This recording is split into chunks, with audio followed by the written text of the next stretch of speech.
नमस्कार, आदाब। Crime petrol the burning cases श्रृंखला में आप सबका स्वागत है। आज का एक केस राजधानी दिल्ली में घटी एक हैरान कर देने वाली घटना से जुड़ा है, जो कि 16 अक्टूबर 2015 को दिन दहाड़े घटी और जिसने दिल्ली पुलिस में अफरा तफरी का माहौल पैदा कर दिया।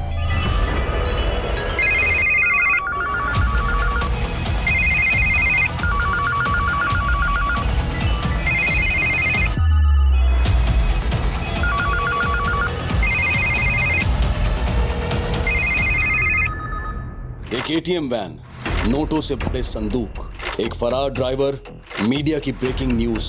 दिल्ली पुलिस की 36 टीम्स खंगाल रही थी पूरी दिल्ली को, क्योंकि लूट एक नहीं, 10 नहीं, बल्कि पूरे 22 करोड़ की थी।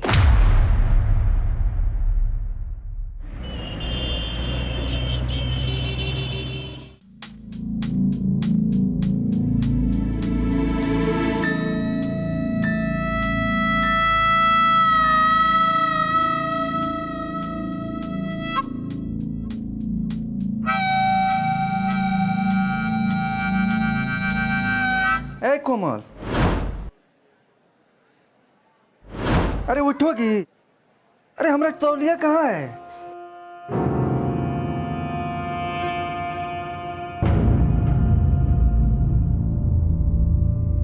इतना अच्छा सपना देख रहे थे, तौलिया तौलिया बोलकर हमने पूरा सपना बिगाड़ दिया। जाइए तौलिया लेकर आते हैं। जल्दी से लेके आओ, हमको निकलना है, लेट हो रहा है हमको।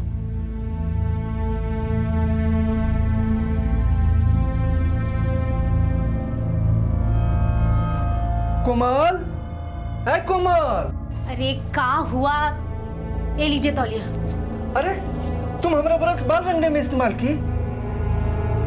ये देखो तो कितना काला लगा हुआ है। हाँ, इस्तेमाल किए ताकि तुम अपने लिए नया ब्रश ले लो। अरे देखो जरा, पूरा का पूरा गंजा हो गया और साल भर से रगड़ रहे हो। अरे कहाँ गंजा हुआ है? अभी तो इतना बाल बाकी है, इससे तो हम 2-3 महीने और निकाल लेते। 20 रुपए का ब्रश नहीं खरीद सकते तो ब्रश करने का जरूरत क्या है? ऊपर वाले ने 10-10 उंगली दिया है ना, उसी से दांत रगड़ लिया कीजिए। अरे अब तो इसी से काम चलाना पड़ेगा ना, ये तो किसी काम का रहा नहीं। अरे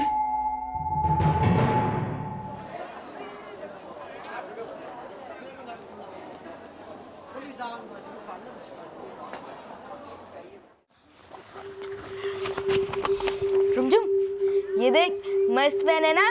हाँ। अरे भैया कितने बार पूछोगे? अरे कबीर, इतना महंगा पेन कहाँ से लाया तुम? वो अम्मा दिलाई। अम्मा दिलाई? झूठ बोलता है? हाँ? नहीं, चोरी की स्कूल में? नहीं जो अरे जब वो बोल रहा है कि अम्मा दिलाई है तो काहे के लिए उसको चोर बोल रहे हैं आप? अरे लेकिन इतना महंगा पेन तुम दिलवाई कहाँ से? पता है 50 से 55 का होगा ये।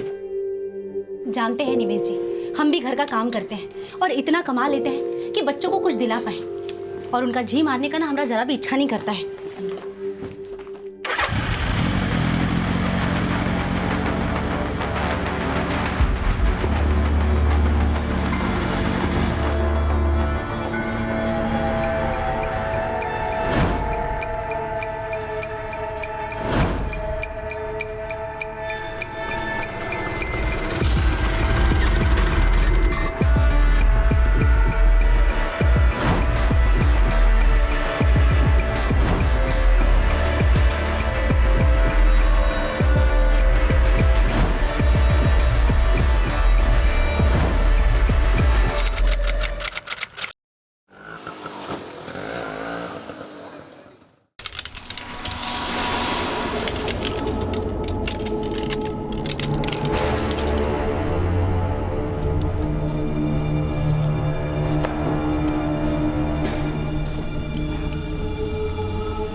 कालकाजी में 15 लाख, साकेत में 17, लाजपत में 25, नारायणा में 75। ओके चौधरी। Yes sir.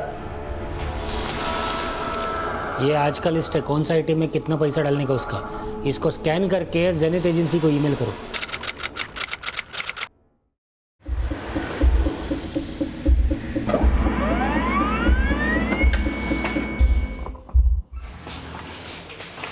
सुमन, ये पकड़ आज की लिस्ट। 50 ATM है, 29 करोड़ भरना है। पता है ना कैसे करना है?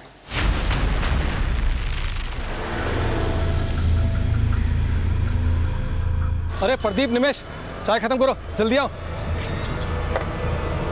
चलो यार, 10 बज गए, तुम लोगों को भी चाय इसी टाइम पीनी होती है। अच्छा सुनो,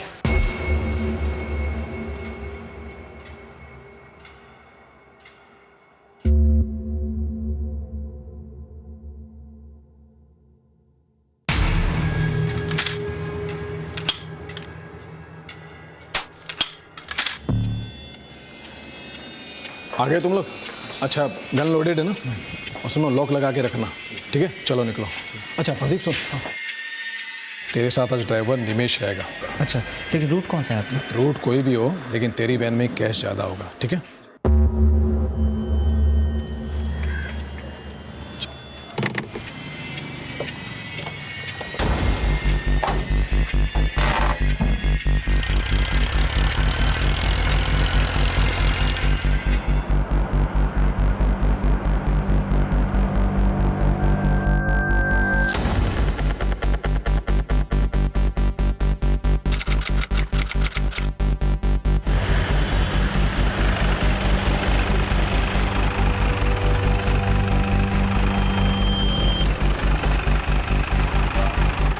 चलो फटाफट करो, चलो चंदन जल्दी आओ, चलो निमेश, प्रदीप, चलो फटाफट निकालो। चंदन तू से निकाल जल्दी, चलो राजेश निकालो, पीछे से निकालो।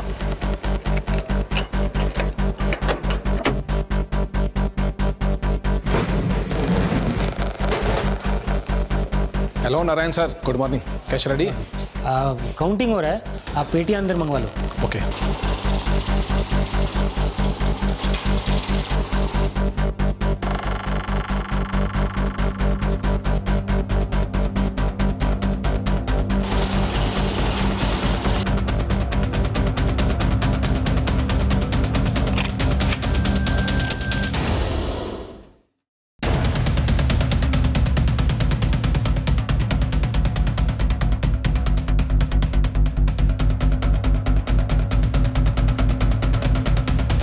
पूरा 29 करोड़ है, यहाँ पे साइन करो।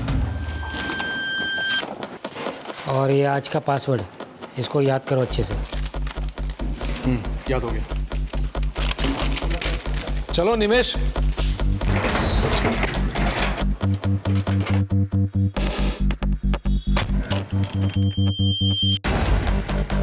क्या हुआ, सही से लॉक किया है ना? हाँ सर, हो गया। चल चल फटाफट चल। क्या हुआ प्रदीप, ठीक से किया ना लॉक? सुन प्रदीप,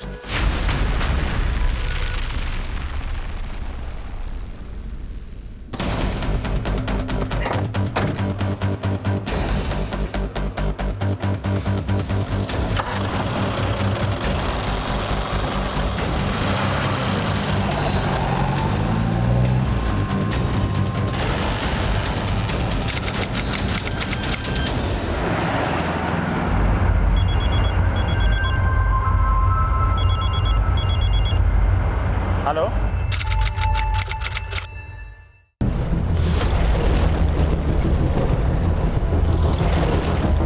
चंदन गाड़ी रोक, तू निकल।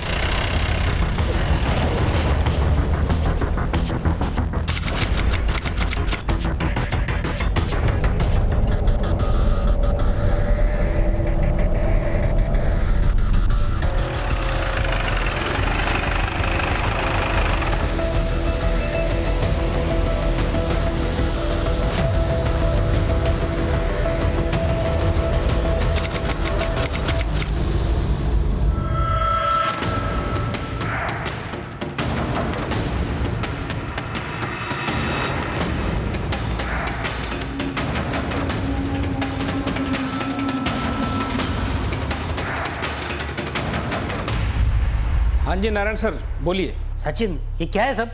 क्या हुआ, मैं कुछ समझा नहीं। तेरे कैश वैन का गार्ड प्रदीप वो रोहिणी ब्रांच पहुंचा है। वो बोल रहा है जो वैन रोहिणी ब्रांच के एटीएम में पैसा फिल करने को जाने वाला था, उसका ड्राइवर निमेश वो वैन के साथ गायब हो गया है। क्या गायब हो गया मतलब? तू एजेंसी का मैनेजर है ना, तेरे को कुछ मालूम नहीं क्या? हाँ, तेरा गार्ड उधर क्या स्टोरी बना रहा है? अरे सर, मेरी एजेंसी के सारे लोग ईमानदार हैं। आप मुझे 2 मिनट का टाइम दीजिए, मैं अभी कॉल बैक करता हूँ आपको। तू कॉल बैक करते रहना, मैं पुलिस को फोन करते। अरे आप सर चिंता मत करो, जल्दबाजी मत करो। आपके बैंक के पैसों की जिम्मेदारी हमारी कंपनी की है, आप चिंता नहीं करो। सचिन तेरे को जो करना है ना जल्दी कर, तेरे को मालूम है ना वैन में कितना करोड़ रुपए है। टेंशन मत लो सर, मैं कॉल बैक करता हूँ, 2 मिनट में करता हूँ सर। सोलंकी DLXX ट्रैक कर, जल्दी पता कर वैन खड़े है। और तू निमेश को फ़ोन कर जल्दी। जी।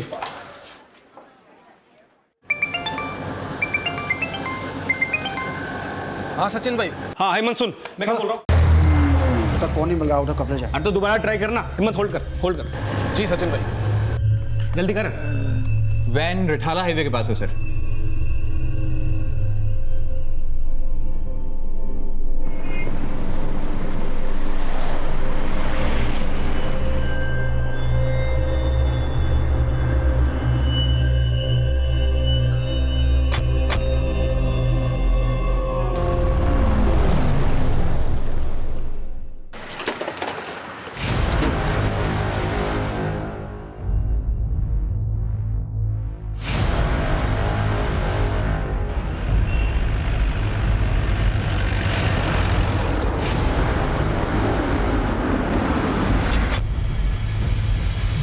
सर मैं सचिन चौधरी, जैनिस सिक्योरिटी एजेंसी से। मैंने आपको कॉल किया था सर।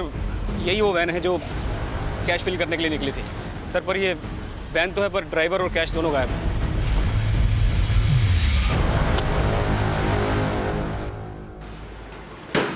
ये राइफल किसकी है? सर ये वैन के गनमैन प्रदीप मिश्रा की है। वैन का ड्राइवर गायब है तो गनमैन प्रदीप मिश्रा कहाँ है? सर वो तो रोहिणी के LNC बैंक में है।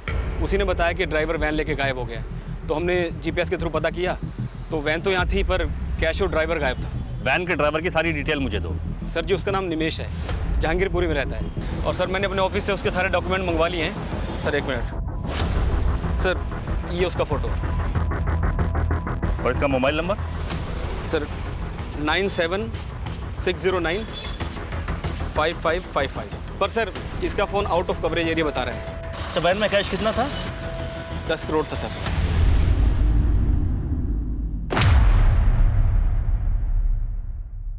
सर हम और निमेश पांडे करीब 12 बजे के आसपास राजेंद्र नगर से निकले थे। ये कैश वैन लेकर के हम लोग को यहीं रोहिणी ब्रांच में आना था, लेकिन करीब पौने 2 बजे के आसपास जब मंगोलपुरी पहुंचे तो हमको बहुत ज़ोर से पेशाब लगा, तो हम निमेश को बोले गाड़ी रोकने के लिए।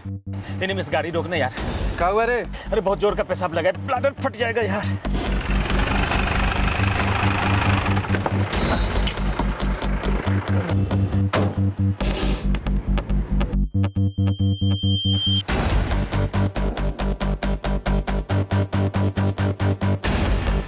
सर जैसे ही हम पेशाब करके लौटे तो देखे गाड़ी वहाँ था ही नहीं।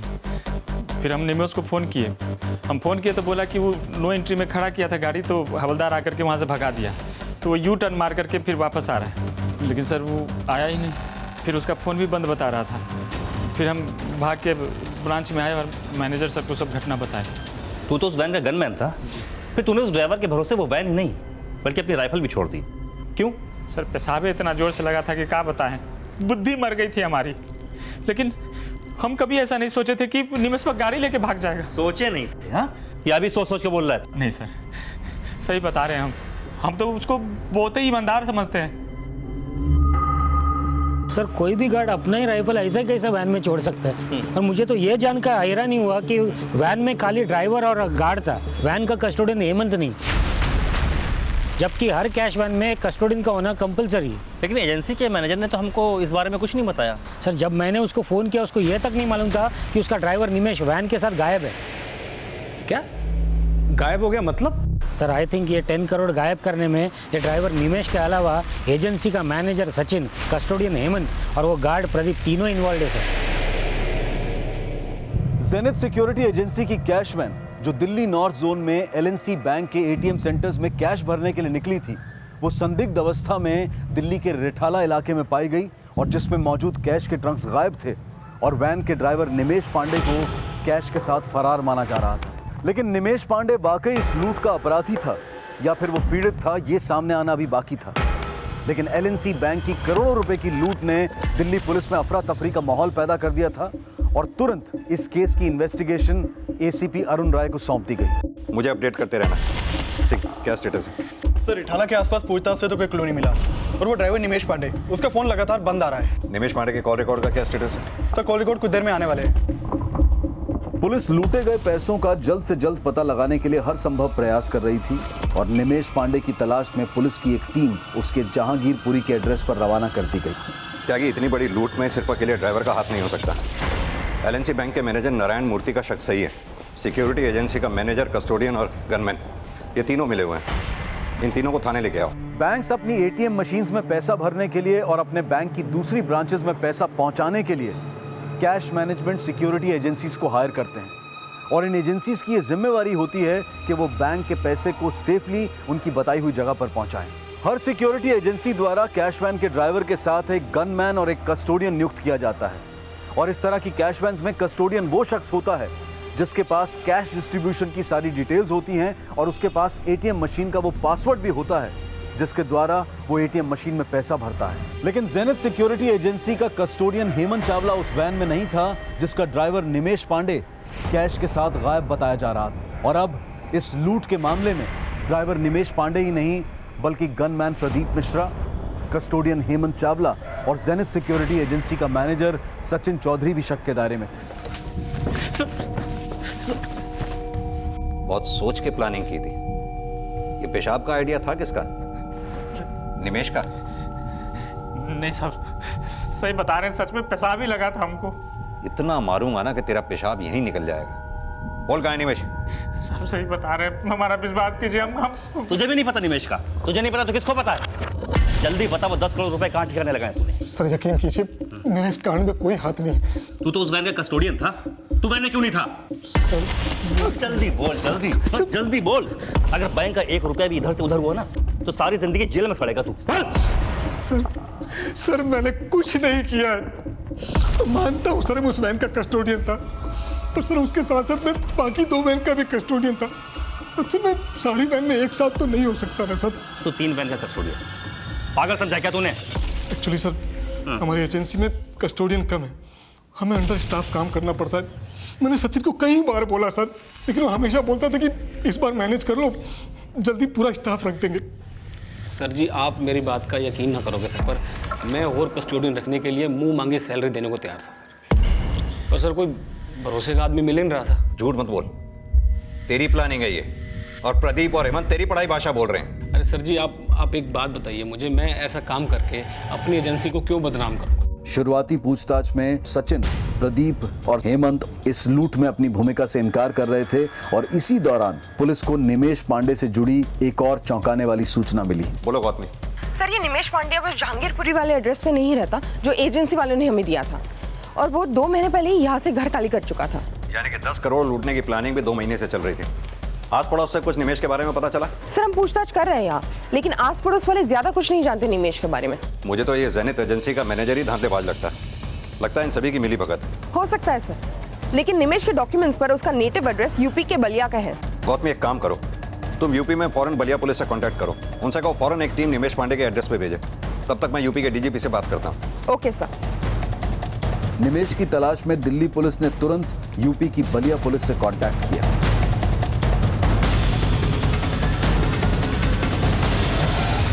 लूट हुए 3 घंटे से भी ज्यादा बीत चुके थे।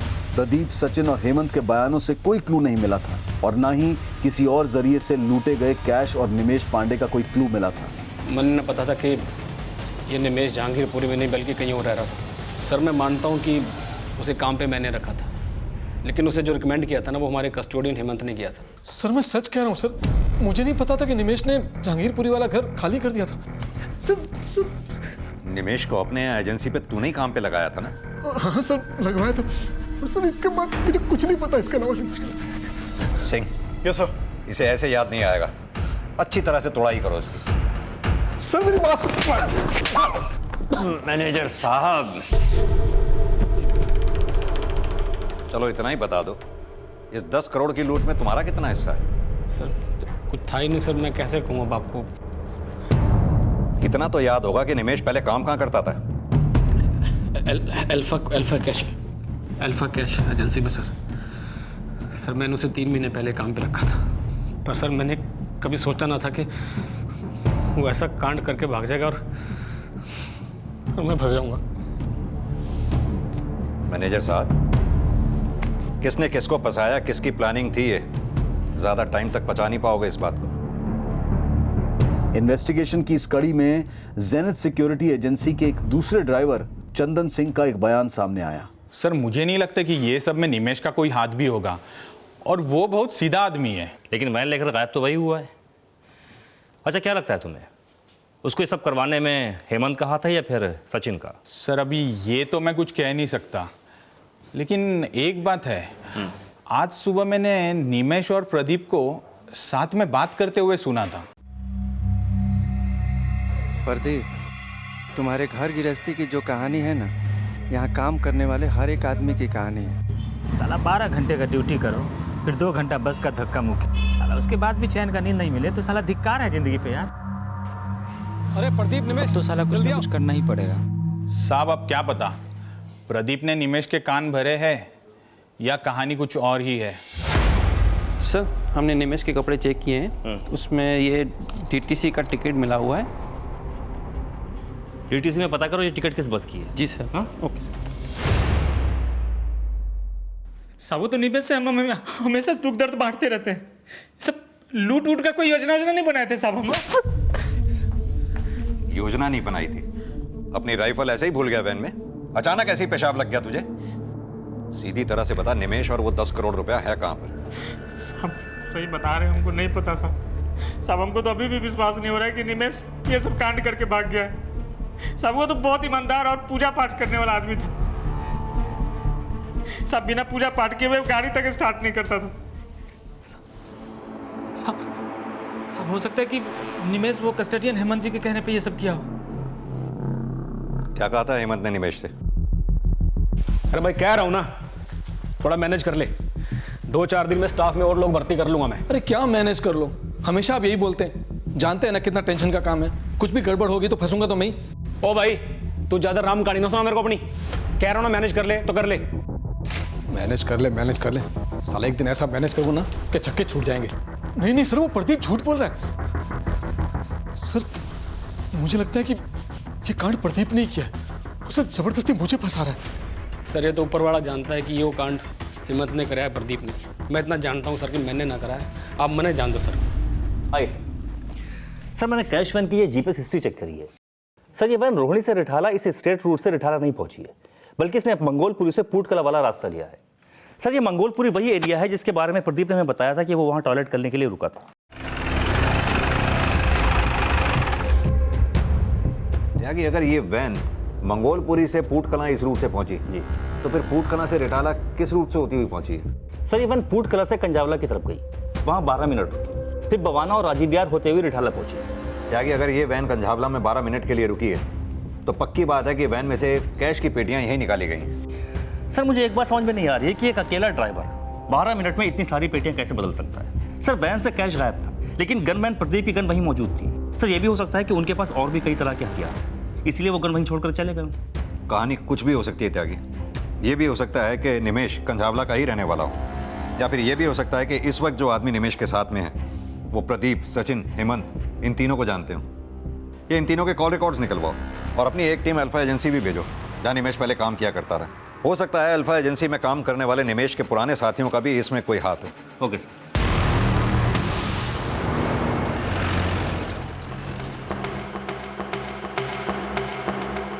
एलएनसी बैंक के करोड़ों रुपए की लूट में जेनेट एजेंसी के हेमंत, सचिन और प्रदीप के साथ निमेश पांडे ही नहीं बल्कि कई और बाहरी लोगों का हाथ होने की भी थ्योरी बनाई जा रही थी। लेकिन सच क्या था, ये निमेश पांडे के मिलने तक महफूज था। इसी दौरान अल्फा सिक्योरिटी एजेंसी से निमेश से जुड़ी एक अहम जानकारी सामने आई जो कि पुलिस की इस थ्योरी में एक घुमाव ले आई। सर ये अल्फा सिक्योरिटी एजेंसी वाले तो निमेश के बारे में काफी अच्छा बोल रहे हैं। इनफैक्ट 1 साल पहले इसी एजेंसी के साथ काम करते हुए उसने एक लूट होने से बचाई थी। अपनी जान जोखिम में डालकर बैंक का 7 करोड़ रुपया उसने गैंग से बचाया था सर। इस काम के लिए बैंक ने और एजेंसी ने उसको 11-11 हज़ार रुपए इनाम भी दिए थे। इस केस की सारी डिटेल मैंने आपको मेल की है। अगर ये निमेश इतना ईमानदार था तो फिर कैश वैन लेके गायब कहाँ हो गया? सर हो सकता है कि निमेश ये काम अपनी मर्जी से ना कर रहा हो बल्कि किसी के प्रेशर में कर रहा हो। और सर ये भी हो सकता है कि इस केस में सचिन, प्रदीप और हेमंत इन तीनों की इन्वॉल्वमेंट हो। सर बैंक से नारायण मूर्ति का फोन आया है। त्यागी, मैं तुमसे बाद में बात करता हूँ। Okay sir. यस मिस्टर मूर्ति। सर एक इंपॉर्टेंट इन्फॉर्मेशन देना था sir. Janet agency gave us wrong report sir. जो निमेश जो वैन ड्राइव कर रहा था उसमें बैंक का 10 करोड़ रुपया नहीं सर, उसमें बैंक का 22 करोड़ रुपया था सर। व्हाट? वैन में 22 करोड़ रुपए थे।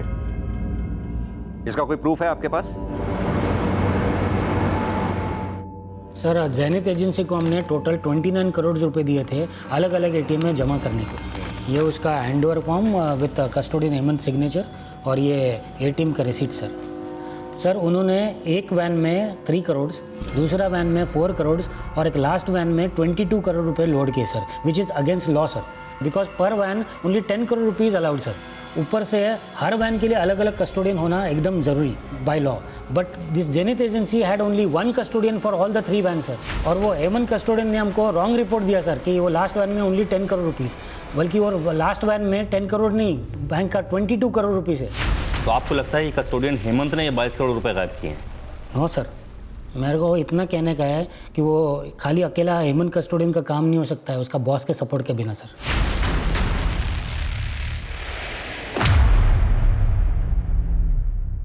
आरबीआई की गाइडलाइंस के अनुसार एक कैश वैन में 10 करोड़ रुपए से ज्यादा का कैश रखना अलाउड नहीं है और कैश वैन में ड्राइवर के साथ एक गनमैन और कस्टोडियन का होना बहुत जरूरी है। लेकिन जेनिथ सिक्योरिटी एजेंसी द्वारा इन सभी नियमों की अनदेखी की जा रही थी और अब यह भी सामने आया था कि उस कैश वैन में 10 करोड़ नहीं बल्कि 22 करोड़ रुपए थे। लेकिन क्या इस 22 करोड़ रुपए की लूट में वाकई निमेश पांडे की कोई भूमिका थी या फिर वो जेनिथ सिक्योरिटी एजेंसी की लापरवाही नहीं बल्कि किसी बड़ी साजिश का शिकार भी हुआ था? और इसी बीच निमेश पांडे के कॉल रिकॉर्ड सामने आए। सर निमेश के कॉल रिकॉर्ड्स चेक किए। निमेश का फोन सुबह शाम बवाना में एक्टिव रहता था। हाँ गौतमी, कंजावला से कोई लीड मिली जहां वो वैन 12 मिनट के लिए रुकी थी? सर फिलहाल इस जगह से कोई लीड नहीं मिल पा रही है, लेकिन पता चला है डीटीसी बस का टिकट जो हमें निमेश के कपड़ों से मिला वो बवाना उत्तम नगर बस का है, जो आज सुबह ही बवाना डी ब्लॉक से जनकपुरी के लिए काटा गया था, जहाँ पर जेनिथ एजेंसी का ऑफिस है। ये निमेश के कॉल रिकॉर्ड्स में भी निमेश का फोन सुबह शाम बवाना में ही एक्टिव रहता था, यानी कि जहांगीरपुरी से शिफ्ट होने के बाद वो आजकल बवाना के डी ब्लॉक में ही कहीं रह रहा होगा। बवाना से कंजावला ज्यादा दूरी पे नहीं है। गौतमी फौरन बवाना पुलिस से कांटेक्ट करो और अपनी एक टीम के साथ बवाना के डी ब्लॉक का हर दरवाजा खटखटाओ, शायद इस निमेश के बारे में वहीं से कुछ पता चले। Okay sir. निमेश के करंट रेजिडेंशियल एड्रेस का पता करने के लिए पुलिस हर संभव प्रयास कर रही थी और इसी बीच यूपी की बलिया पुलिस निमेश के नेटिव एड्रेस बलिया में निमेश की मां से मिली और जल्द ही साफ हो गया कि निमेश पांडे आजकल दिल्ली बवाना में ही रह रहा था। सर वो रहा निमेश का घर।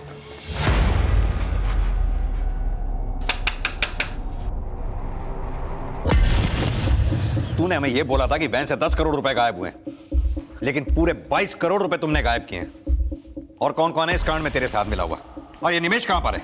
सर मुझे नहीं पता निमेश का। Sir I explain you everything. Explain तो अब हम करेंगे कि तेरे ऊपर चार्ज कौन कौन से लगेंगे। सर मैंने जो कुछ नारायण सर को बोला है वो सचिन सर के कहने पे बोला है। हेमंत, ये मेरी बात ध्यान से सुन। अगर उस नारायण मूर्ति का फोन आया तो उसको कहियो कि वैन में सिर्फ 10 करोड़ रुपए थे। और भाई जी, अरे तू अपनी राम काली ना सुना मेरे को, जैसा समझा रहा हूँ वैसा कर, समझ गया? सर सचिन सर ने मुझसे झूठ बुलवाया था। हाँ जी सर, मैं मानता हूँ कि हेमंत को झूठ बोलने के लिए मैंने कहा था, क्योंकि तब मुझे ऐसा लग रहा था कि मैं अपने एंड पे निमेश और वैन तक पहुँच जाऊँगा और सब कुछ मैं मैनेज कर लूँगा। निमेश पांडे कहाँ है? निमेश जी नहीं है घर पे। सारा घर सर्च करो। सर्च करो मतलब? हमने कहा ना निमेश जी नहीं है, वो ड्यूटी पर है। आपको चाहिए तो आप फोन करके पता कर लो। नंबर दे उसका। 789121 ये नंबर बंद कर रखा है उसने। दूसरा नंबर दे। अरे साहब, दूसरा नंबर कहाँ से आएगा? एक ही नंबर है उनके पास। अच्छा ये बता, आज 2 से 3 के बीच में वो यहाँ आया था? नहीं साहब। निमेश पांडे कहाँ है, सच बोल। और वो 22 करोड़ रुपए कहाँ छिपा के रखे हैं तूने? 22 करोड़? कहाँ के 22 करोड़? कौन से 22 करोड़? आप कहाँ बोल रहे हैं? हमें कुछ समझ में नहीं आ रहा है। गौतमी, इस औरत पर नजर रखो। इसका फोन नंबर मैं सर्विलांस पर डलवाता हूँ, हो सकता है ये निमेश से कांटेक्ट करने की कोशिश करे।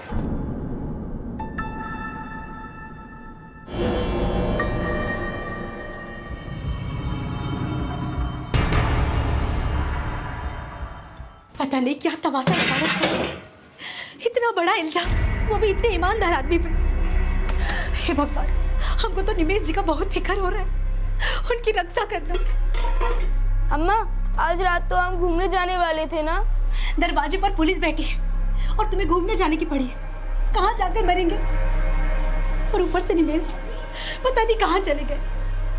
अरे मैडम जी, उन्होंने किसी के 22 करोड़ रुपए नहीं लिए हैं, झूठा इल्जाम लगाया उन पर।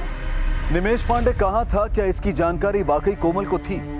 लेकिन फिलहाल पुलिस के पास ऐसी कोई लीड नहीं थी जिससे ये साफ हो सके कि कोमल अपने पति निमेश के बारे में कुछ भी जानती होगी। तो फिर लूट का करोड़ों रुपया कहाँ था, यह अब भी निमेश पांडे की तलाश पर निर्भर था। लेकिन लूट के 7 घंटे बीत जाने के बाद भी कोई सुराग नजर नहीं आ रहा था। गनमैन प्रदीप, कस्टोडियन हेमंत और जेनिथ सिक्योरिटी एजेंसी का मैनेजर सचिन बार बार इस लूट में अपनी भागीदारी से इनकार कर रहे थे। पुलिस का यह भी मानना था कि इस लूट में सिर्फ इन तीनों की ही नहीं बल्कि कई और बाहरी लोगों की भी भागीदारी हो सकती है। और इस बात को पुख्ता करने के लिए निमेश, प्रदीप, हेमंत और सचिन के कॉल रिकॉर्ड्स में मौजूद सभी नंबरों को जांचा परखा जा रहा था। निमेश पांडे अब कहां था और किस हाल में था, यह फिलहाल रहस्य ही बना हुआ था। कहाँ जा रही है? वो मैडम, बच्चे भूखे हैं इसलिए बिस्किट। बैठो, इसे जो चाहिए लाके दे दो। सर, हेमंत, सचिन और प्रदीप इन तीनों को तोड़ा, लेकिन ये अब भी वही राग अलाप रहे हैं। सर, इनके कॉल रिकॉर्ड में ऐसा कोई नंबर भी नहीं मिला जिसके उनका कनेक्शन बवाना या कंजावला से हो। सिंह, एक काम करो, इन तीनों को एक ही सेल में बंद करो और मॉनिटर करो। हो सकता है तीनों आपस में कोई ऐसी बात करें जो हमारे काम की हो। Okay sir. और हाँ, निमेश का फोटोग्राफ सोशल मीडिया और टीवी चैनल सब पे सर्कुलेट करवाओ। वहाँ एक अपना टोल फ्री नंबर छोड़ो, उनसे अपील करवाओ कि जिस किसी को भी निमेश के बारे में जानकारी हो इस नंबर पे कॉल करके हमें इन्फॉर्म करें। शायद इससे हमें निमेश तक पहुँचने में कोई मदद मिले। Okay sir.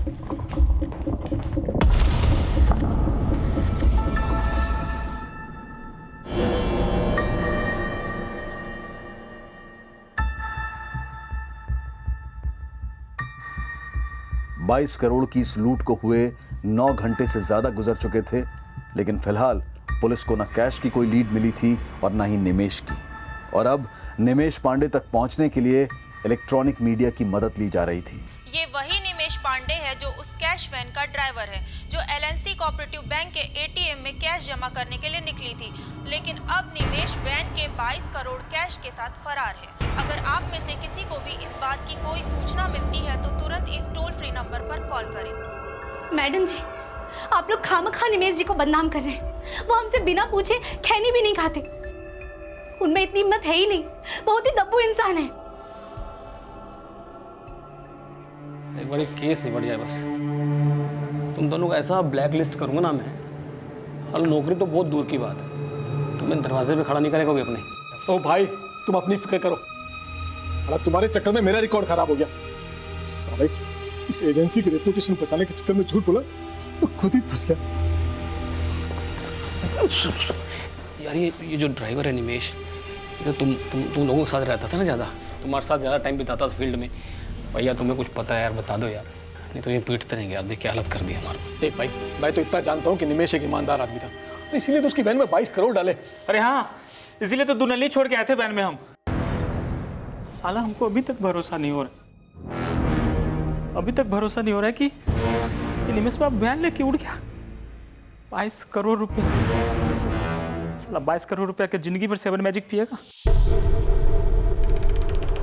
क्या?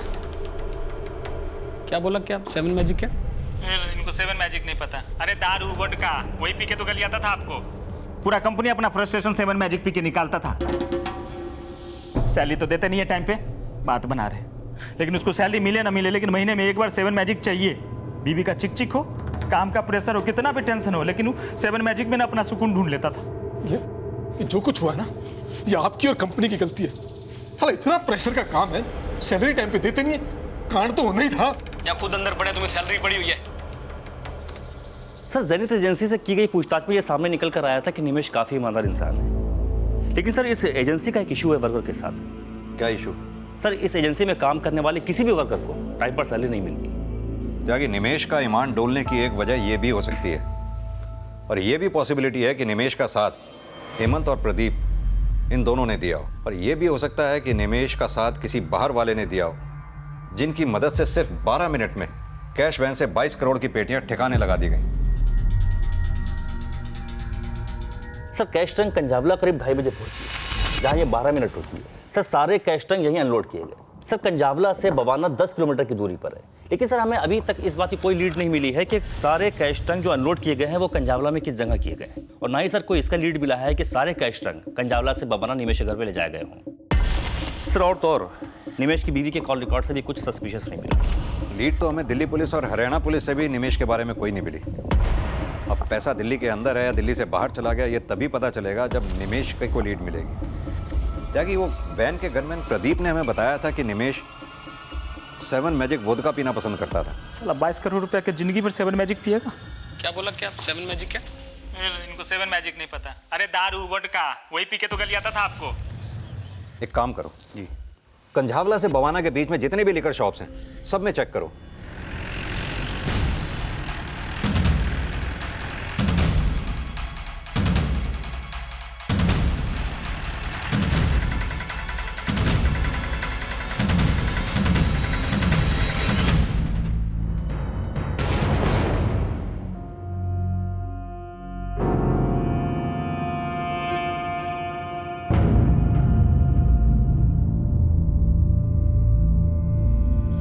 इसका मतलब निमेश कंझावला से बाहर नहीं बल्कि कंझावला के आसपास ही कहीं छुपा हुआ है। एक काम करो सर, कंझावला और बवाना के बीच में जितने भी ढाबे और रेस्टोरेंट्स हैं सब में पता करो, शायद वहां से इस निमेश के बारे में हमें कुछ पता चले।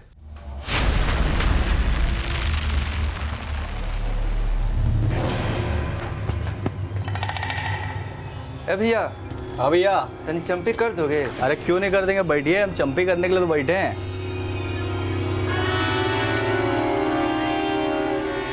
ऑयल कौन सा लगा दूं भैया? वो टीवी में आता है ना ठंडा तेल का प्रचार। अरे ठंडा है ना हमारे पास, ठंडा।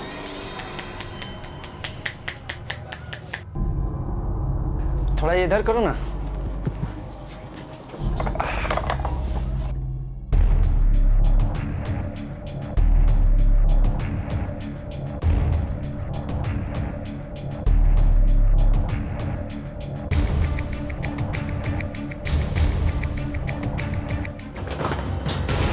ये लो 50 रुपये भैया। काहे का 50 रुपये? 1 घंटा मसाज किए हैं आपकी, 100 रुपये दीजिए। अरे नाराज काहे होते हो? ये लो पूरा 100।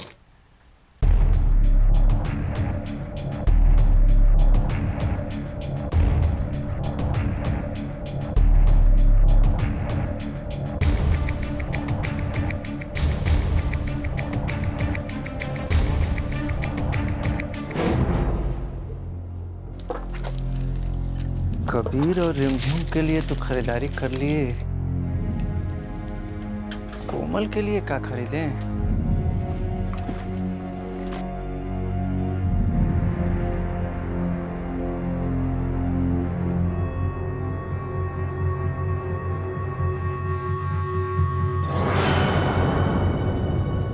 भैया ये कितने का है? भैया 1200 का। ये तो बहुत ज्यादा है भैया। इसमें क्या, ये तो खाली जाली है। एक बार लेकर जाओ, आपकी बीबी खुश हो जाएगी। अच्छा, बीबी खुश हो जाएगी? बिल्कुल।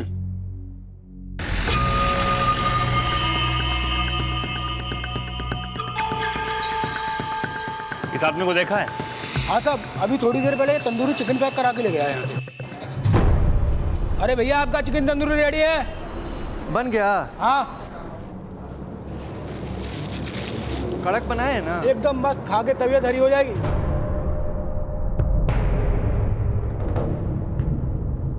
ए भैया इधर आइए, ये रखिए।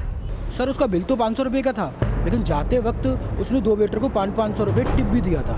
किस डायरेक्शन में गया था? इस साइड गया था। निमेश ने जिस दुकान से वोदका खरीदी थी वो कंझावला इंडस्ट्रियल एरिया में ही है, और वो ढाबा भी। सर मुझे लगता है निमेश कंजावला इंडस्ट्रियल एरिया में ही कहीं छिपा है। सारा का सारा एरिया अच्छी तरह से छान मारो।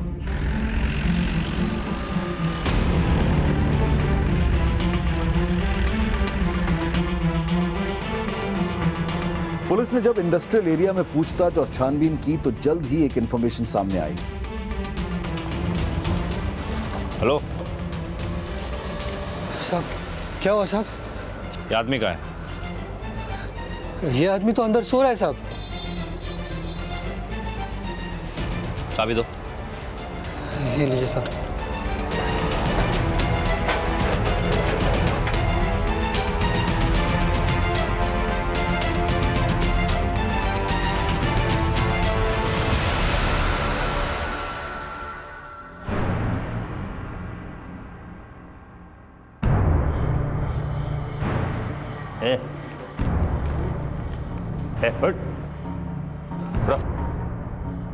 लूट के करीब 12 घंटे बाद दिल्ली पुलिस ने आखिरकार निमेश पांडे को एलएनसी बैंक के कैश के साथ गिरफ्तार कर लिया।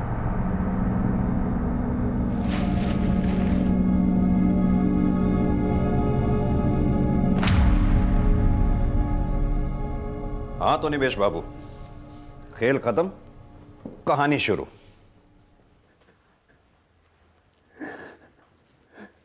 साहब, हम तंग आ चुके थे अपनी जिंदगी से। 12-12 घंटे इधर से उधर पैसे पहुंचाना, इतना जोखिम भरा ड्यूटी करने के बाद भी हमारा सैलरी समय पे नहीं मिलता था। साहब, जब प्रदीपवा पेशाब करने के लिए वैन से नीचे उतरा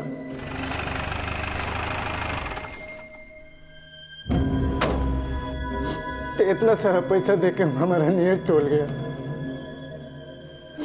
हम वैन लेके बिना कुछ सोचे समझे भाग गए साहब। हम वैन लेके सीधे कंजावला चले गए। वहाँ जो गार्ड काम करता है वो हमारे गांव का है। हम उसको बोले कि ये सामान अपने पास एक रात के लिए रख लो, कल हम सीधे गांव लेके चले जाएंगे। इसका मतलब वो गार्ड भी तेरे साथ मिला हुआ है? नहीं साहब, उसको तो पता भी नहीं कि उसमें पैसा था।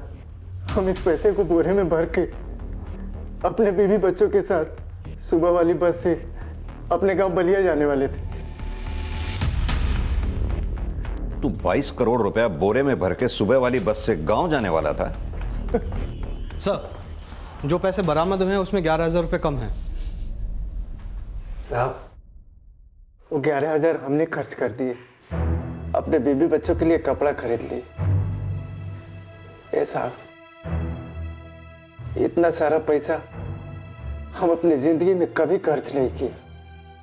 जब पैसा हमारे कब्जे में आया ना साहब, तो हमको लगा हमारी जिंदगी का सबसे सुंदर समय है। लेकिन तूने अपने परिवार की जिंदगी बर्बाद कर दी। तू यहां रहेगा, उनके लिए कमाएगा कौन? अगर अपनी मेहनत की कमाई में संतोष कर लेता तो आज तुझे ये दिन नहीं देखना पड़ता। साहब, आप कभी नहीं चाहते थे कि ऐसा पाप करे, लेकिन हमारे साथ कभी अच्छा नहीं हुआ। हम चाहते थे कि बैंक वाले हमको लोन दें। हम 4-4 बार बैंक में गए। हमको अपने बच्चे की फीस भरनी थी साहब, लेकिन जानते हैं बैंक वालों ने क्या कहा? कि हम लोन के लिए एलिजिबल नहीं है। हमको भगा दिया। अब आप ही बताओ साहब, जब किसी गरीब आदमी को कोई सहारा नहीं मिलता है तो आदमी भटकता ही है ना साहब।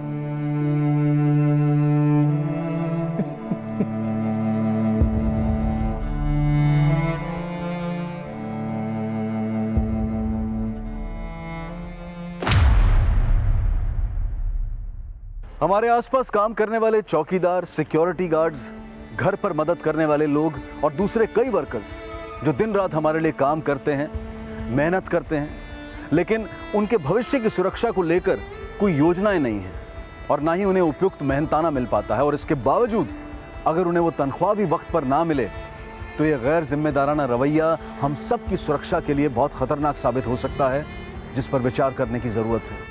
हम ये कह सकते हैं कि निमेश पांडे से भूल हुई, गलती हुई, लेकिन वो अपने आप में एक अपराध है और इसका खामियाजा सिर्फ उसे ही नहीं बल्कि उसके परिवार को भी भुगतना पड़ा, जो उसके जेल जाने के बाद अपने गांव बलिया शिफ्ट हो गया।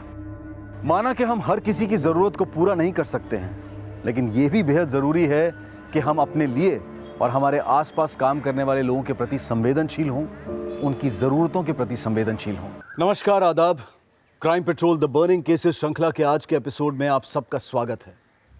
हमें अक्सर नहीं पता होता कि हमारे आसपास ऐसे लोग भी होते हैं जो हम पर लगातार नजर रख रहे होते हैं। कोई होता है जो ये जानता है कि हम कब घर से निकलते हैं और कब घर वापस आते हैं। हाई प्रोफाइल सोसाइटीज जो 24 घंटे सिक्योरिटी गार्ड्स और सीसीटीवी कैमरा की निगरानी में होती हैं। इंटरकॉम से लेस ऐसी सोसाइटीज में भी कोई होता है जो बिना हमें खबर किए हमारे घर के दरवाजे तक आ पहुंचता है। आज का एक केस साल 2012 में मुंबई की एक हाई प्रोफाइल सोसाइटी में घटी, जिसने पूरे शहर का ध्यान अपनी ओर खींच लिया। और इस घटना के बाद कई नए कानूनी निर्देश जारी किए गए, लेकिन ये नए कानूनी बदलाव उन जिंदगियों के जख्म नहीं भर पाए जो इस घटना के असल भुक्तभोगी थे।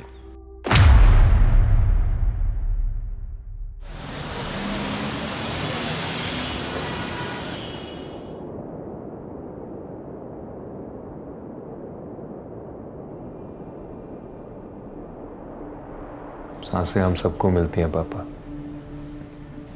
जिंदगी तो वो होती है जो सिर्फ अपने लिए नहीं, अपनों के लिए जी जाती है। जाना सबको खाली हाथ ही होता है, पर जो अपनों के लिए कुछ काम करके जाता है संतुष्टि उसे ही मिलती है। अब ऐसी बातें क्यों कर रहे हो अभी? क्योंकि मैं भी किसी को कुछ नहीं दे पाया पापा, ना आपको, ना माँ को, ना पियाली को।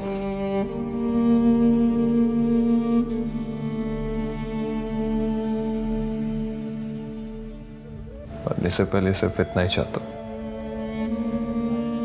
कि प्याली को इंसाफ मिल जाए। मरने की बातें मत करो।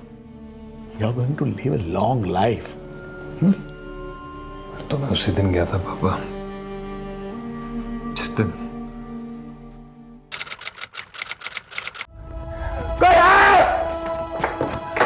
कोई दरवाजा खोलिए प्लीज। खोलो प्लीज। कोई है? कोई है?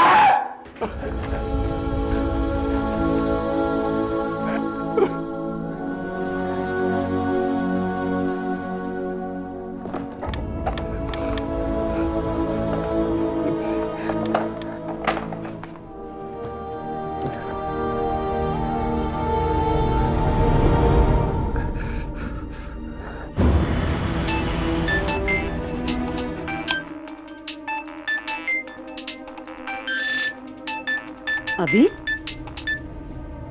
हेलो? पियाली। क्या? क्या हुआ पियाली को? हाँ? কি হয়েছে? माँ, पियाली का खून हो गया माँ। क्या? हर जगह खून ही खून है। मैं आया था तो दरवाजा खुला हुआ था और मेरी प्याली खून में समेट हुई थी। पापा मुझे अभी तक यकीन नहीं हो रहा है कि मैं प्याली को उस हाल में देखूंगा। आज भी मुझे अपने हाथ प्याली के खून में सने हुए दिखते। अभी अब फिर से वो पुरानी यादें धुंधली नहीं पड़ती पापा। उसके साथ बिताया एक एक पल मुझे कचौड़ता है।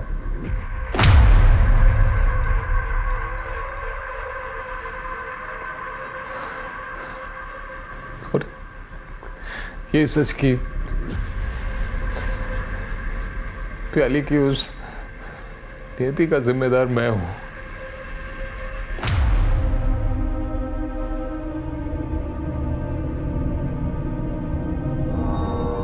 आपकी इनके साथ आखिरी बार कब बात हुई थी?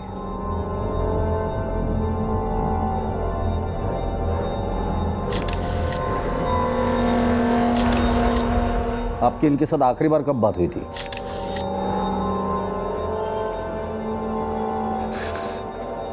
रात को हुई थी सर, मैं ऑफिस में था।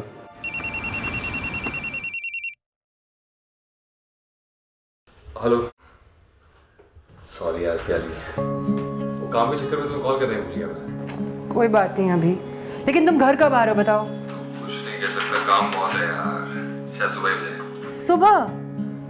नहीं यार अभी प्लीज, तुम्हें पता ना मुझे तुम्हारे बिना नींद नहीं आती, फिर मुझे पूरी रात जागना पड़ेगा। एक काम करो ना तुम, हाँ टीवी ऑन करके सो जाओ।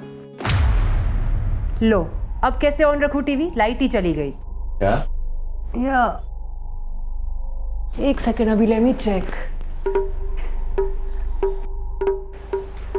लाइट तो दिख रही है सब, क्या सिर्फ हमारे फ्लैट की लाइट गई है अभी। अच्छा एक काम करो, वो सिक्योरिटी गार्ड को कॉल करो, वो इलेक्ट्रिशियन को ले आएगा। हाँ मैं वो सब देख लूंगी, बस तुम अपना फोन बिजी मत रखना। I will call you, okay? फिर मुझे दोबारा फ़ोन आया। हाँ अभी, हाँ इलेक्ट्रिशियन आया था और उसने अभी सिर्फ एक टेम्प्रेरी अरेंजमेंट किया है। उसने कहा है कि मैं सिर्फ अपने कमरे का पंखा और एक लाइट चला सकती हूँ और बाकी वो सुबह आके चेक करेगा। चलो ठीक है, बाकी मैं सुबह ठीक करा लूँगा, अभी तुम सो जाओ। Good night. फिर मैं सुबह 5 बजे के करीब घर आया।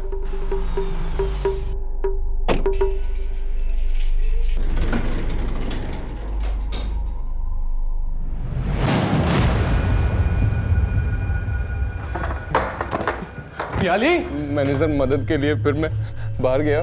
मैंने नेबर्स के सारे डोरबेल रिंग किए, दरवाजे खटखटाए, लेकिन किसी ने खोला नहीं सर। मैं दोबारा आया।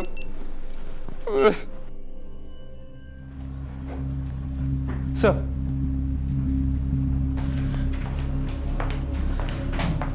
दरवाजे पे कोई भी फोर्स्ड एंट्री का निशान नहीं है, लैच भी इंटैक्ट। मतलब जिसने भी ये किया है या तो वो पियाली को जानता था या फिर उसके पास घर की चाबी थी। इसके अलावा पड़ोसियों से बात की, किसी ने भी बेल की आवाज़ नहीं सुनी और उन्होंने ये भी बताया कि अभिजीत और पियाली की शादी भी नहीं हुई थी।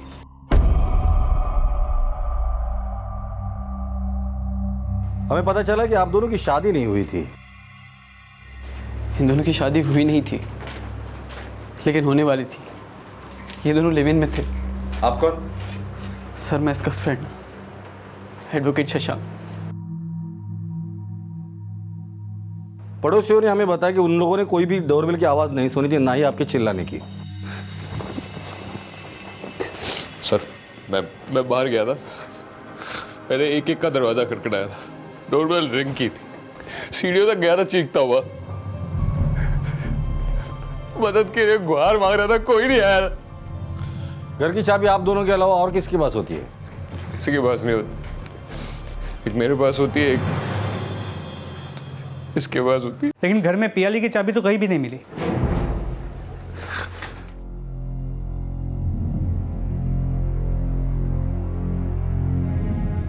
आपके डोरबेल पे और दरवाजे पर खून के निशान हैं। इसका मतलब अभिजीत सच कह रहा था कि उसने दरवाजा खटखटाया था।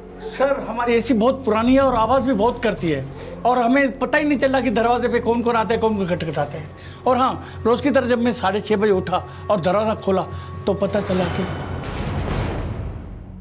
अभिजीत ने बताया था कि इलेक्ट्रिशियन 2 बार आया था। तो इलेक्ट्रिशियन और सिक्योरिटी गार्ड दोनों से पूछताछ करो और इस अभिजीत के ऑफिस में पता करो ये वाकई ऑफिस में था और निकला कितने बजे। इसके कॉल रिकॉर्ड निकालो, बिल्डिंग का सीसीटीवी फुटेज है वो भी चेक करो। जनरली लिव इन में रहने वाले कपल्स के साथ ये प्रॉब्लम काफ़ी बार होती है। इस अभिजीत को पुलिस स्टेशन बुला लो। सर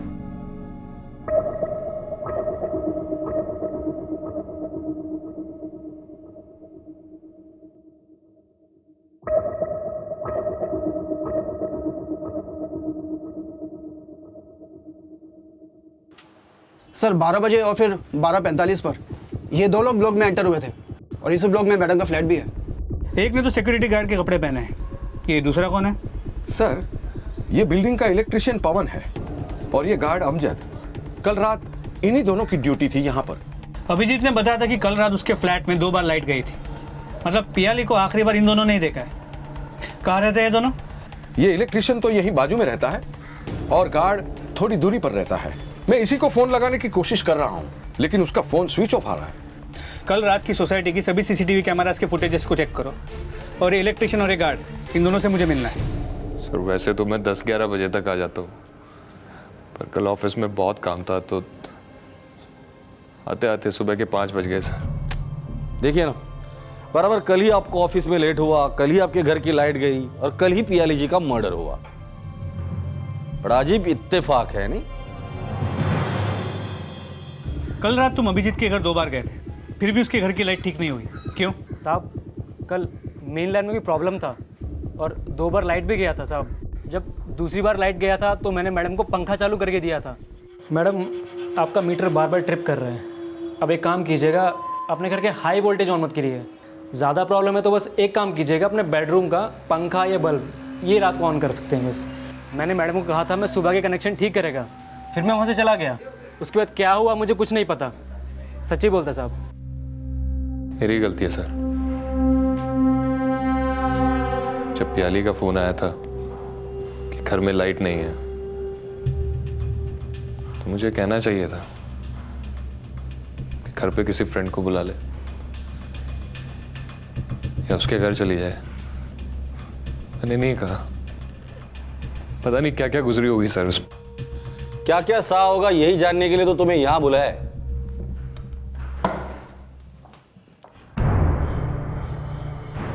क्राइम सीन के साथ छेड़खानी नहीं करते, ये तो पता ही होगा तुम्हें। सर मैं क्या करता सर, मुझे कुछ समझ में नहीं आया उस टाइम क्या नहीं आ रहा। कहानी तो बड़ी समझदारी से बनाई तुमने, फिर मम्मी को फोन, फिर पुलिस को फोन। अमजद यही रहता है? जी साहब। कहाँ है वो? बुलाओ उसे। साहब रोज तो मुझसे पहले आ जाता था, आज पता नहीं क्या हुआ साहब। जब मैं घर आया ना तो उसका सामान है साहब और ना वो है। घर की तलाशी लो।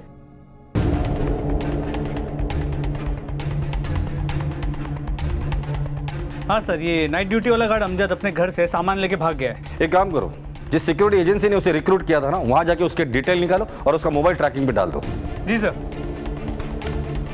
सर मैंने अभिजीत के बारे में उसके दोस्तों और पड़ोसी से पता किया है। अभिजीत और प्याली में काफ़ी प्यार था और वो जल्दी शादी करने वाले थे, एंगेज थे दोनों। प्यार को नफरत में बदलने देर नहीं लगती, हम लोग तो कई केसेस में देखा है। पर शिंदे, ये मत भूलो कि अभिजीत एक कानून के सारे पैतरे जानता है। वो सिक्योरिटी गार्ड भी गायब है, तो हो सकता है कि अभिजीत ने उस सिक्योरिटी गार्ड के साथ मिलकर ये काम किया हो। इस अभिजीत के कॉल रिकॉर्ड्स निकालो, पता करो अमजद के साथ इसका कॉन्वर्सेशन हुआ है या नहीं। और ये अभिजीत, कल की उसकी सारी डिटेल इंफॉर्मेशन मुझे चाहिए। Sir Srinagar Jammu and Kashmir. और आगे? मेरे पास इतना ही है सर। श्रीनगर जम्मू एंड कश्मीर? सिर्फ श्रीनगर जम्मू एंड कश्मीर किसी का एड्रेस कैसे हो सकता है? तुम्हारी एजेंसी का तो लाइसेंस रद्द कर देना चाहिए। एक गार्ड को बिना किसी डॉक्यूमेंट, बिना किसी आइडेंटिटी प्रूफ तुम दूसरों की सिक्योरिटी के लिए कैसे भेज सकते हो? 8-10 दिन लॉकअप में रहोगे ना, तब पता चलेगा। सॉरी सर, मेरे पास उसका एक फोटो है सर। दीजिए।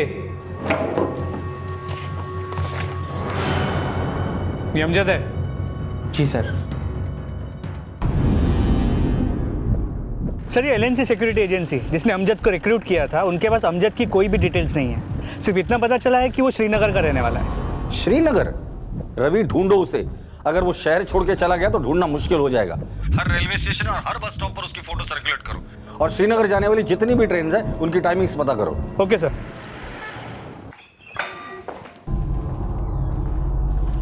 तो तुम और प्याली शादी करने वाले थे? जी, बहुत जल्द। इनफैक्ट शॉपिंग की लिस्ट भी बना ली थी, कार्ड भी छपने वाले थे। तो इन सब के बीच ये अमजद कहां से आया? Amjad? Why are you hitting me? अब मार क्यों रहे हैं मुझे? याद नहीं आ रहा है ना तुझे? तेरे बिल्डिंग का सिक्योरिटी गार्ड अमजद। क्या? Security guard? हाँ सर, वो प्याली अक्सर बताती थी कि कोई सिक्योरिटी गार्ड उसे घूरता रहता है। पोस्टमार्टम रिपोर्ट के हिसाब से उसके साथ सेक्सुअल असॉल्ट नहीं हुआ है, सिर्फ फिजिकल असॉल्ट हुआ है। तूने सुपारी दी थी ना उसे? मैं किसी को सुपारी क्यों दूंगा? She was my life। उसकी लाइफ क्यों खत्म कर दी तूने? हाँ, तूने ही सुपारी दी थी ना अमजद को। 16 बार स्टैप किया उसे। चल बता, कहां भगा के रखा है उसे? बोल अमजद कहां है? सर मैंने अभिजीत के ऑफिस से पता किया। वो सुबह 5 बजे ऑफिस से निकला और एक फ्रेंड को घर पे ड्रॉप किया, फिर घर पहुंचा। सर मैंने अभिजीत के कॉल रिकॉर्ड भी चेक किया। उसने सिर्फ ऑफिस में और प्याली से बात की। एक कॉल माँ को गया था सुबह, उसके अलावा उसकी किसी से बात नहीं हुई। सर अमजद गार्ड से उसकी बात कभी नहीं हुई। ठीक है, जाओ तुम। Okay sir.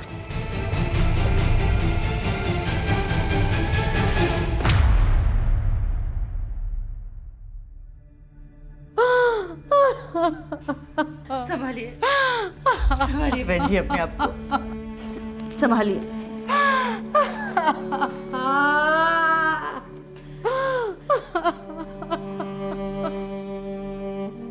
डॉक्टर ने कहा है कि वो प्याली की बॉडी 2 घंटे के बाद हमें सौंप देंगे। 16 बार स्टैब किया उसने मेरी प्याली को। ऐसी क्या दुश्मनी थी उसके साथ?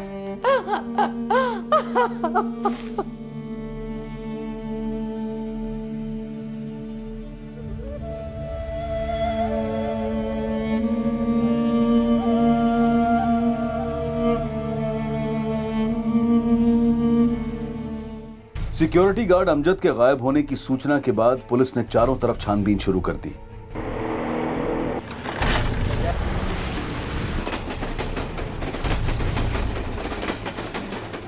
और मुंबई पुलिस ने अमजद को जल्द ही बोरीवली स्टेशन से गिरफ्तार कर लिया, जहां से वो कश्मीर भागने की फिराक में था।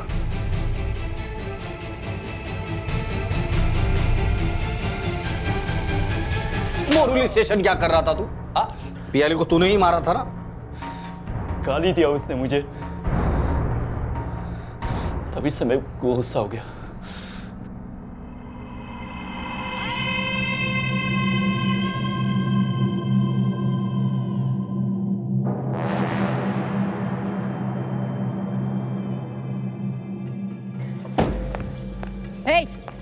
क्या घूर रहे हो तुम? क्या हुआ मैम? मैं तो अपनी ड्यूटी कर रहा हूँ, कहाँ घूरा आपको? तुम किस नजर से घूर रहे थे देखा है मैंने। एक दिन में नौकरी से निकलवा दूंगी तुम्हें, समझे तुम? क्या हुआ madam? He was staring at me. Ma'am गाली मत दो। Shut up! ये पहली बार नहीं हो रहा है, ऐसे 3-4 बार पहले भी हो चुका है, मैं मार्क कर चुकी हूँ। आज के बाद तुमने दोबारा ऐसी गलती की ना तो पुलिस में मैं रिपोर्ट करवा दूंगी, समझे तुम? देखो अमजद, पहले भी तुम्हारी 2-4 कंप्लेन आ चुकी है, इसे आखिरी वार्निंग समझो, वरना तुम्हारी कंपनी में ऐसा स्ट्रॉन्ग लेटर लिखूंगा कि पूरे मुंबई में कहीं गार्ड की नौकरी नहीं कर पाओगे, समझे? उसी दिन से जनाब मैंने तय कर लिया था कि साली को छोड़ूंगा नहीं। 15 दिन पहले मैंने एक चाकू खरीदा था और सोचा इससे चाकू से दिखाओ कि उसको रेप करूंगा।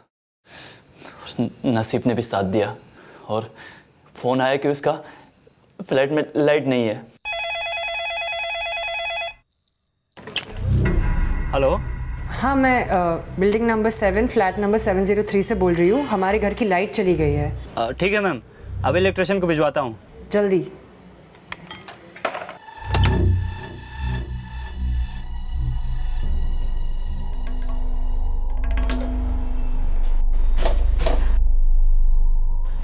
भाई जल्दी करना।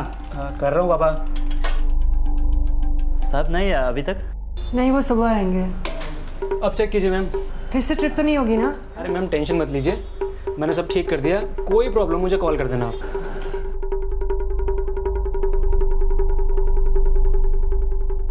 तब मैंने सोचा कि आज हाथ में आया हुआ मौका जाने नहीं दूंगा।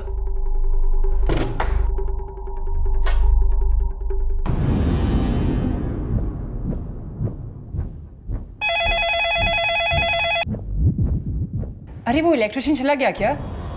लाइट फिर से चली गई।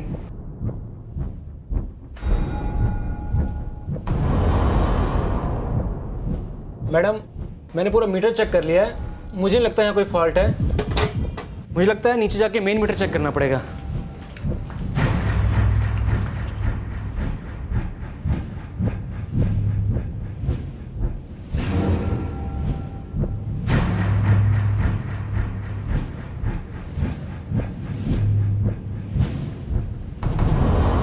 आपका मीटर बार बार ट्रिप कर रहा है। अब एक काम कीजिएगा, अपने घर के हाई वोल्टेज ऑन मत करिए।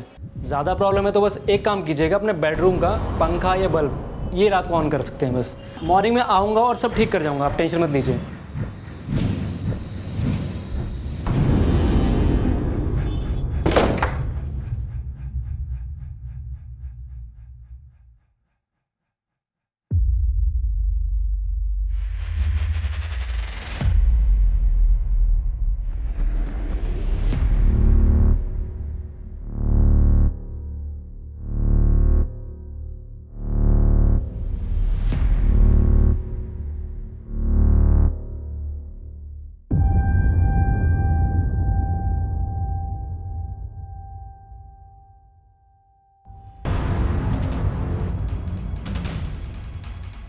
मारना नहीं चाहता था जनाब, बस बदला लेना चाहता था। सिर्फ एक बार सबक सिखाना था। अब जिंदगी भर जेल में सड़ते सड़ते अपना सबक सीख लेना तुम।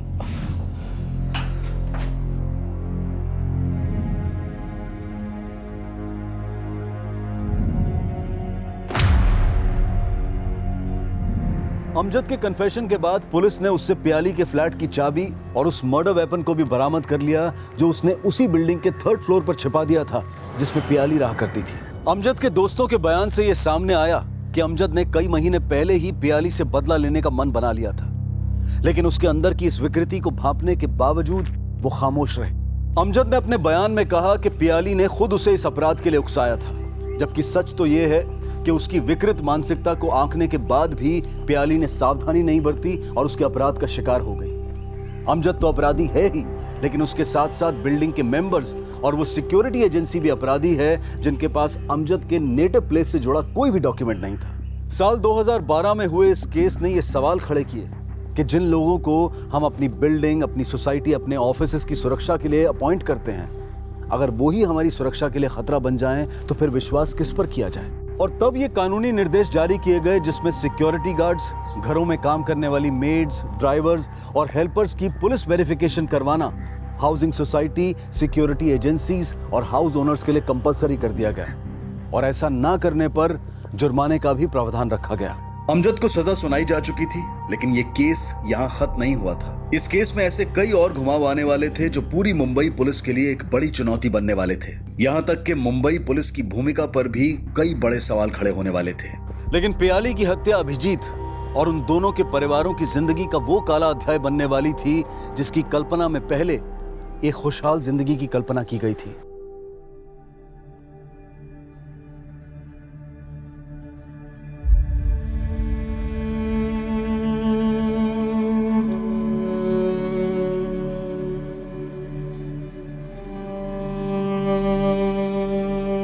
अभिजीत को अकेला नहीं छोड़ना चाहिए। मैं तो कहता हूं भाई साहब, आप उसे अपने साथ जमशेदपुर ले जाइए। हमें बोले छी, लेकिन वो हमारी बात माने नहीं रहा है। मैं अभी को ऐसे अकेला नहीं छोड़ सकती, मुझे रहना होगा उसके साथ। पर घर जाते तो ना बच्चों की बहुत याद आएगी।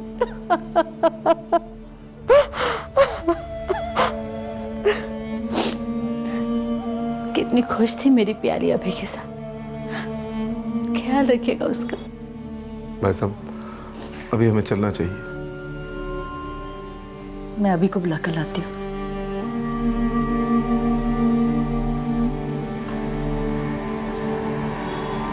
अभी पियाली के माँ बाबा जा रहे हैं, चलो उनसे मिल लो।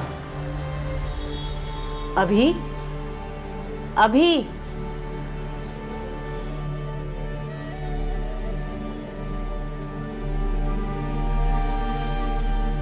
तो ख्याल रखिएगा अपना।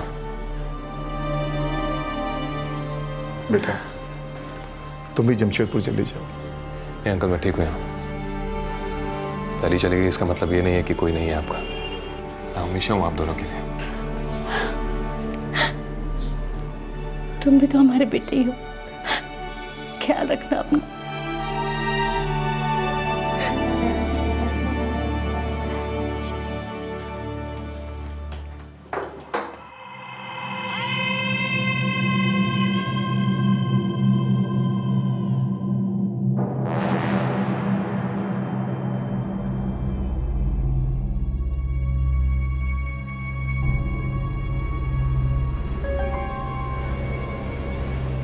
अभी अभी क्या हुआ? देखिए ना, ये कुछ जवाब नहीं दे रहा है। अभी अभी अभी हाँ पापा। क्या हुआ? कुछ नहीं, मैं तो सो रहा था। आप लोग क्यों जागे हुए हैं अभी तक? सुबह आपकी फ्लाइट भी है। हाँ, आप सो जाइए। आप दोनों अभी जाकर सो जाइए, मैं ठीक हूँ। ठीक है बेटा, सो जा।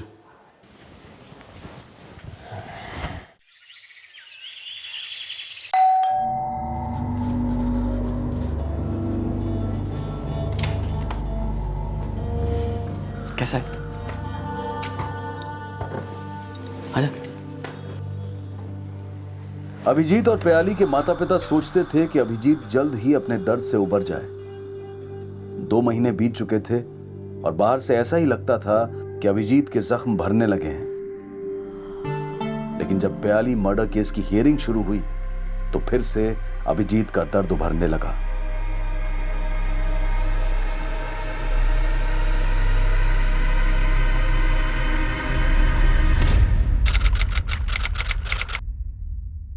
बयान देने के बहाने ही सही, फूट फूट के रोया तो। पियाली के जाने के बाद अपने आप को कभी एक्सप्रेस ही नहीं कर पाया था। अम्मी देखिए आशी, कहीं जाग तो नहीं गया?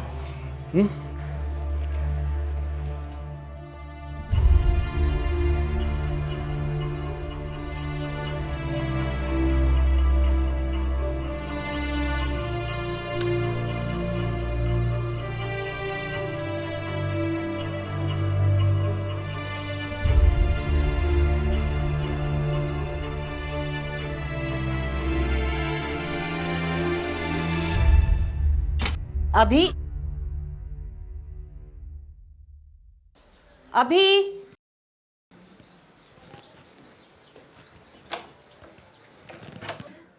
अभी अभी अभी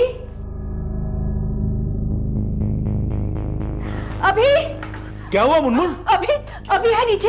हाँ नहीं, यहाँ तो नहीं दिखा। क्या हुआ? वो अपने कमरे में भी नहीं है। आंटी आप परेशान मत होइए, मैं कॉल करके देखता हूँ वो कहाँ है।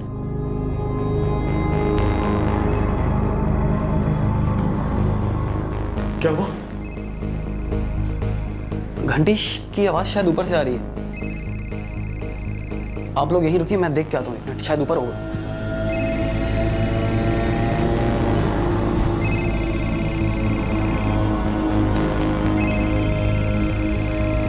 उसका फोन तो यही है। फोन यही है मतलब? आंटी आप यहीं पे रहिए, हम और अंकल देख के आते हैं, आप परेशान मत होइए। हाँ तो तुम ये घर पे ही रहना। हाँ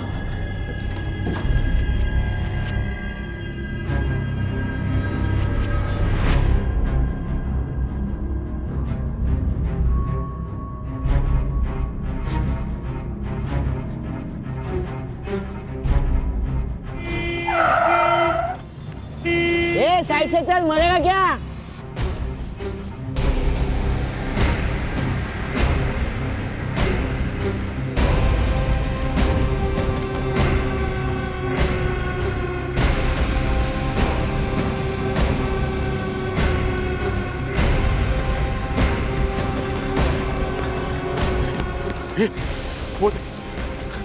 अभिजीत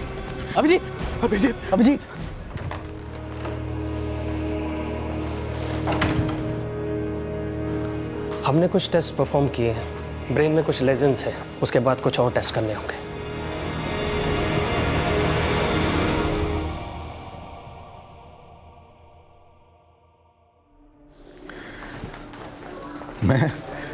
मैं खुद एक डॉक्टर हूं, लेकिन अपने बेटे के लिए कुछ नहीं कर पा रहा हूं। बस सिर्फ देखता रहता हूं उसे डूबते हुए अपने गम में। ठीक हो जाएगा भाई साहब, अपने आप को संभालिए। I am feeling so helpless.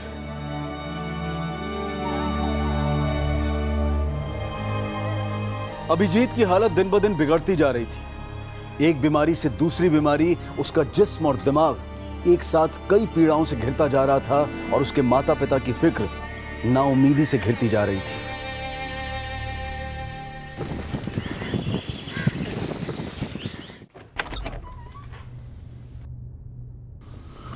आ गए आप लोग? कैसी तबीयत है उसकी? बस सो रहा है अभी तक? अरे उसे मन जगह हो गई। सुबह 4 बजे सोया है वो। देखो स्केच बनाया उसने। ये तो बड़ा सुंदर बना है।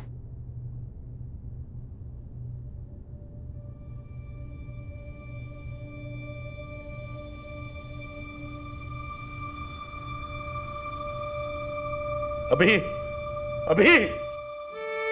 डॉक्टर को बुला। मैं बुलाता हूँ। अभी आइए। देखिए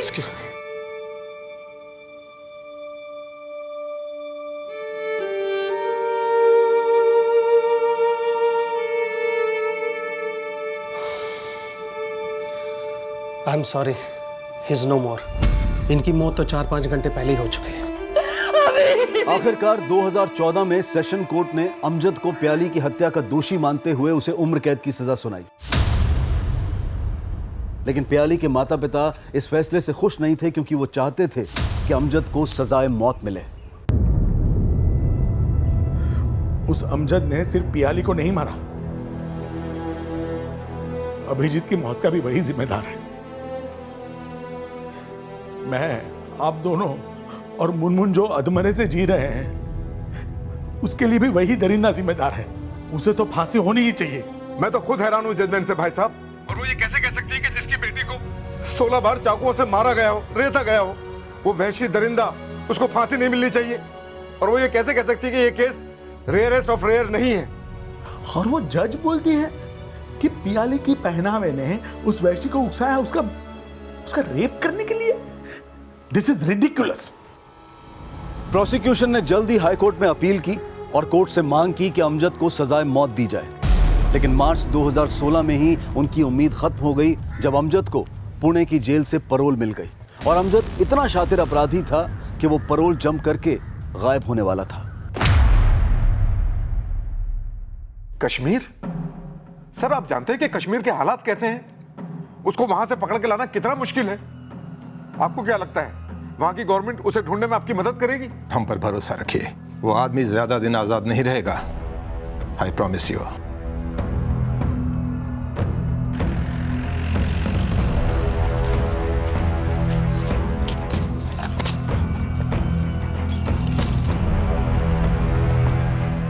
शायद यही अमजद के घर है।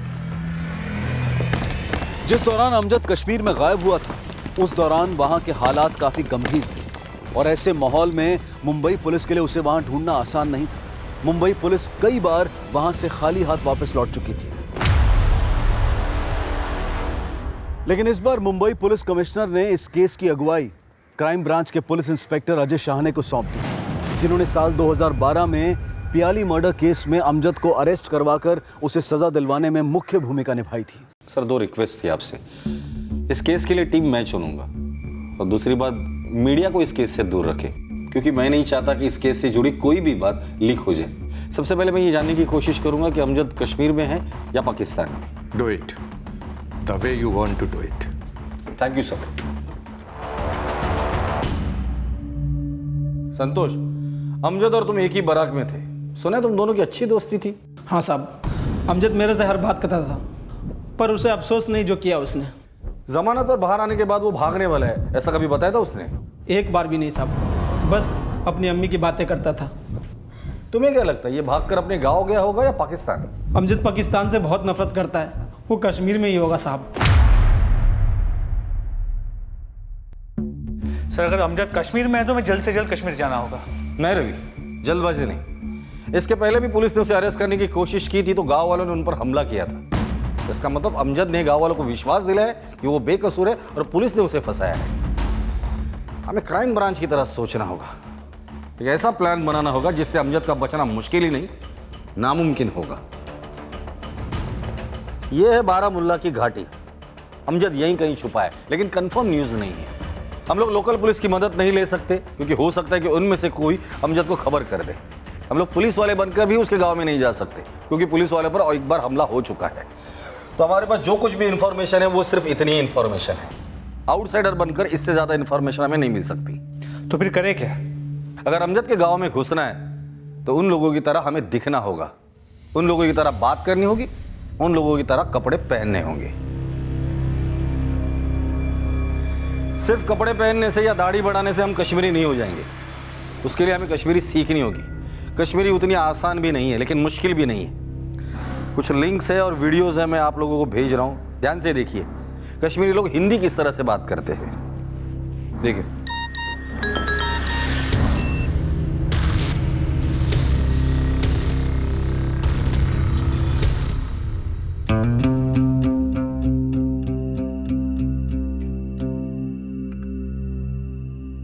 कशीर मोखले बहन प्रत जाऊं छू फौज ही फौज। अब कौन कहेगा इसे जन्नत पर की फिरदौस। हम कश्मीरियों का तो जीना मुश्किल हो गया है। फकीर चाय चमो योस पे शीना वीना कहें खबर ये क्या दलील गई। शीन ब्रोह काल पे गुतू आज पे सिर्फ गुलमर्ग शीन ब्रोह काल अति शीन वीन पे शेशर गो गुलमर्ग चकरस ये गई जवरिया पेंसई। वालेकुम अस्सलाम। वालेकुम अस्सलाम। अच्छा Bakayız bana bir koş. Nasıl? So makla. Şükür. Bey? मैं बस गुलमर्ग ही करो चिल चक्रा से Ahan ta diyor Şiin. Ya makla sorry ये वक्त. Okay sir, thank you sir, thank you. Good news है, कमिश्नर साहब के पहचान वाला एक रिटायर्ड कांस्टेबल है, निसार खान। 20 साल जम्मू पुलिस में था। वो हमारी मदद करेगा। हमारे लिए वहां वो खबरियों का नेटवर्क खड़ा करने वाला है।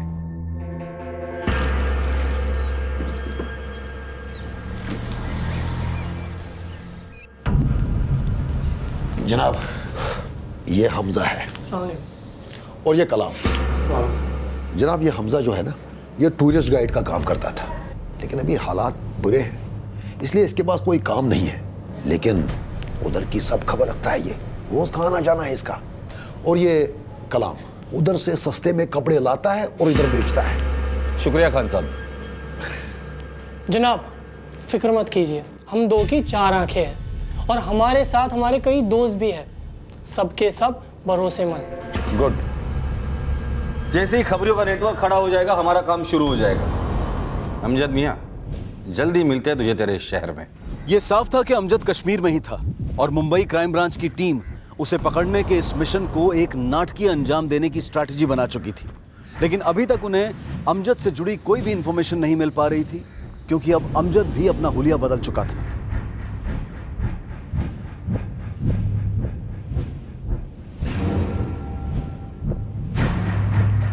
अरे अमजद, आज रात का क्या प्लान है? प्लान क्या? दिन में धागों को रंगीन बनाना और रात में रात को रंगीन बनाना। और क्या काम है ज़िंदगी में अपना? जनाब, पता चला है अमजद के 3 भाई और हैं, कबीर, सलीम और कैसर। अमजद की कोई खबर? जनाब, अभी घाटी में फसाद चल रहा है, माहौल बहुत तंग है, कुछ देर रुकना पड़ेगा, माहौल ठंडा होते ही खबर मिल जाएगी। ठीक है रवि। शुक्रिया रवि, मुझे लगता है अमजद के 3 भाई हमें अमजद तक पहुंचाएंगे। सर, अमजद। ये फोटो तो 3 दिन पहले अपलोड हुई है, पूंछ से। इसका मतलब अमजद पूंछ में है। बैकड्रॉप से लगता है ये कोई कारपेट वर्कशॉप है। निसार खान को बुला कर लेकर आओ, वही हमें आइडिया देगा कि अमजद के गांव में हम घुसेंगे कैसे। सर। खान साहब, ये मौका हाथ से जाना नहीं चाहिए। और फिर अमजद को ट्रैप करने के लिए मुंबई क्राइम ब्रांच ने एक प्लान बनाया।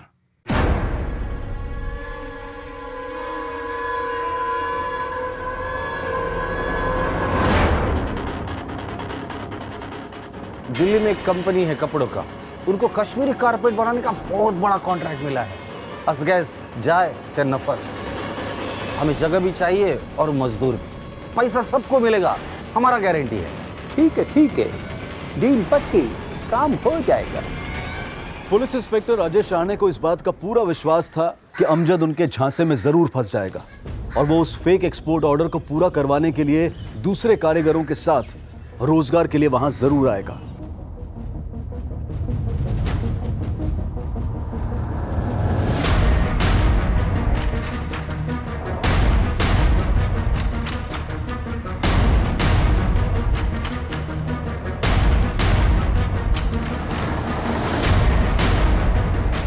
ये दस्तावेज अमजद की पहचान पुख्ता कर रहे थे और अब उसके झूठ की हर गुंजाइश खत्म की जा रही थी। लेकिन क्या पुलिस की ये कोशिश वाकई रंग लाने वाली थी? जनाब, सभी बंदे हाजिर हैं, एक बार आप देख लो।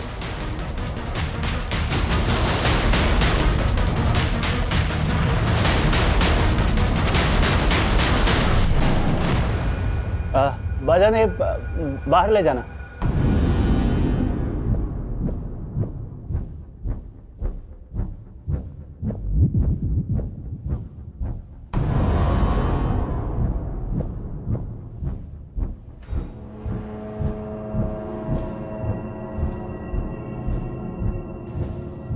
माशाअल्लाह। जनाब सलाम अलैकुम। सलाम अलैकुम। जनाब ये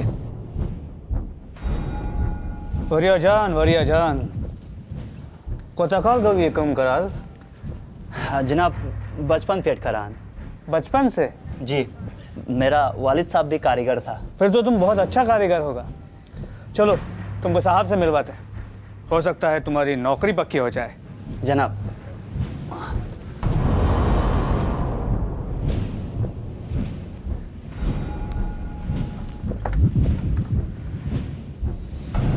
कारीगर हाजिर है जनाब। क्या सफर शुवारिदुर अमजद। साना साहब आप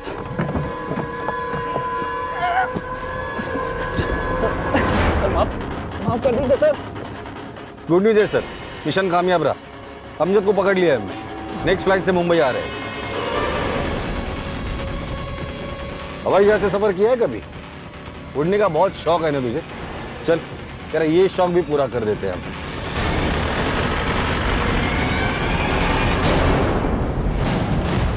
अमजद पकड़ा गया है। भाई साहब, मैंने कहा था ना, हमारे बच्चे को इंसाफ जरूर मिलेगा। अमजद को पुलिस ने गिरफ्तार कर लिया है।